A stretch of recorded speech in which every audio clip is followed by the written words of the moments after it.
میٹھے میٹھے مسلمان بھائیوں سے بھی ریکویسٹ کروں گا کہ قرآن کو جب آگ لگائی گئی تو آپ کو تو بڑا اشتعال آیا ہے، لیکن جو کچھ آپ قرآن کے ساتھ کر رہے ہیں، یہ کتاب زندگی تھی، کتاب ہدایت تھی، انہوں نے آگ لگائی ہے، آپ نے آگ لگائے بغیر اس کتاب کے اوپر پابندی لگا دی ہے، اسے جزدان میں لپیٹ کے سب سے اونچی جگہ پہ رکھا ہوا ہے جہاں سے کوئی غلطی سے بھی نہ اٹھا لے۔ اپنی بچیوں کی رخصتی کے لیے بچوں کو نیچے سے گزارنے اور پیپر دینے کے لیے بچوں کو جانے کا یہ ذریعہ بنایا ہوا ہے۔ اس سے زیادہ آپ قرآن کو اہمیت نہیں دیتے، تو شامت تو آپ کی بھی آنی ہے، قرآن کی بے حرمتی تو آپ نے بھی کی ہوئی ہے۔ وہ لوگ جو پوری زندگی قرآن کھول کے نہیں پڑھتے ترجمے کے ساتھ کہ اللہ نے ہم سے کیا ڈیمانڈ کی ہے، وہ لوگ مر جاتے ہیں تو ان کی میت پہ بیٹھ کے لوگ قرآن پڑھ رہے ہوتے ہیں ان کو ثواب پہنچانے کے لیے۔ تو کیا ثواب پہنچنا ہے ان کو، خود ہی سمجھ لیں، جس نے خود اپنی زندگی میں اللہ کو سیریس نہیں لیا۔ سورۃ الفرقان کی آیت نمبر 30 ہے، 30 قرآن حکیم میں سخت ترین آیات میں سے ہے، پارہ نمبر 19 کے پہلے پیج پہ۔ وقال الرسول یا رب ان قوم اتخذوا هذا القرآن مہجورا۔ نبی صلی اللہ علیہ وآلہ وسلم شکایت کریں گے کہ اے اللہ، میری امت نے قرآن کو پیٹھ کے پیچھے ڈال دیا تھا۔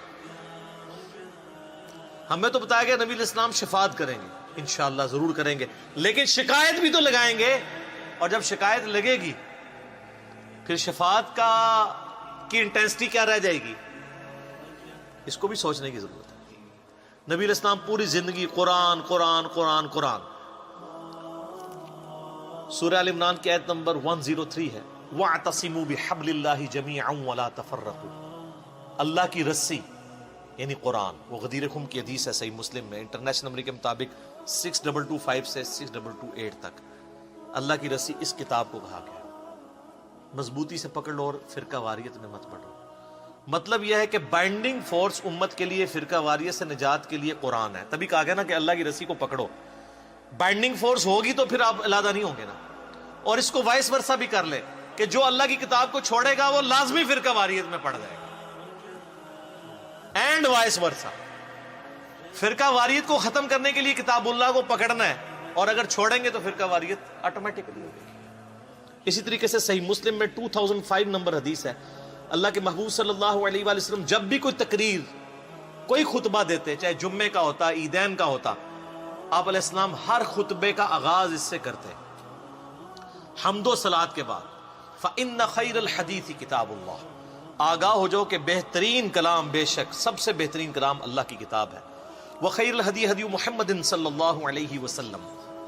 اور ہدایت یافتہ راستہ محمد صلی اللہ علیہ وآلہ وسلم کا ہے، وَشَرَّ الْأُمُورِ مُحْدَثَاتُهَا، اور بدترین کام وہ ہیں جو دین میں خود سے داخل کر دیے جائیں، وَكُلَّ مُحْدَثَةٍ بِدْعَةٍ، اور تمام نئے کام بدعتیں ہیں، وَكُلَّ بِدْعَةٍ ضَلَالَةٍ، اور تمام بدعتیں گمراہیاں ہیں، وَكُلَّ ضَلَالَةٍ فِي النَّارِ، اور تمام گمراہیاں دوزخ میں لے جانے والی ہیں۔ یہ صحیح مسلم میں بھی، سنن نسائی میں بھی، ابو داؤد، ترمذی، ابن ماجہ میں بھی سکیٹرڈ فارم میں یہ سارے خطبے موجود ہیں۔ تو نبی علیہ السلام پوری زندگی جس کتاب کو ایمفسائز کرتے رہے،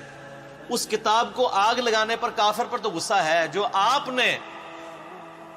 انٹلیکچوئل آگ اس کتاب کو لگا رکھی ہے، فزیکل آگ نہیں لگائی گئی،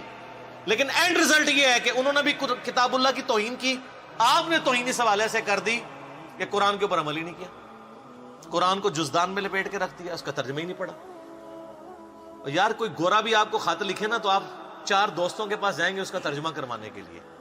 اور جو اللہ نے آپ کی کتاب زندگی آپ کی طرف بھیجی، آپ کے پاس یہ ٹائم بھی نہیں کہ اس کے ترجمے ہوئے میں۔ اگر آپ بریلوی ہیں، حمزہ بریلوی صاحب کا ترجمہ پڑھ لیں، اگر دیوبندی ہیں، اشرف تھانوی صاحب کا پڑھ لیں، اگر اہل حدیث ہیں تو جونا گڑھی صاحب کا پڑھ لیں، اگر آپ اہل تشیع ہیں تو سید فرمان علی شاہ صاحب کا پڑھ لیں، اگر آپ بالکل سادہ مسلمان ہیں، کسی کا نہیں پڑھنا چاہتے، نیوٹرل بندوں کا، تو آپ مولانا مودودی کا پڑھ لیں، اور اسی طریقے سے فتح محمد جلندری کا پڑھ لیں، پڑھو صحیح، روند نہ مارو۔ تو قرآن کو انہوں نے آگ لگائی بھی ہے، اور آپ نے آگ لگائے بغیر قرآن بین کیا ہوا ہے، اور اس سے بڑھ کر یہ کہ انڈیا، پاکستان، بنگلہ دیش کا مولوی کہتا ہے قرآن ڈائریکٹ نہ پڑھنا، گمراہ ہو جاؤ گے۔ اگر آپ کو کوئی یہودی عیسائی آ کے کہ قرآن نہیں ڈائریکٹ پڑھنا، آپ گمراہ ہو جاؤ گے، آپ کہیں گے اللہ کا دشمن ہے۔ اور اگر مولوی کہتا ہے تو آپ کہتے ہیں سبحان اللہ، بالکل صحیح کہہ رہے ہیں مفتی صاحب۔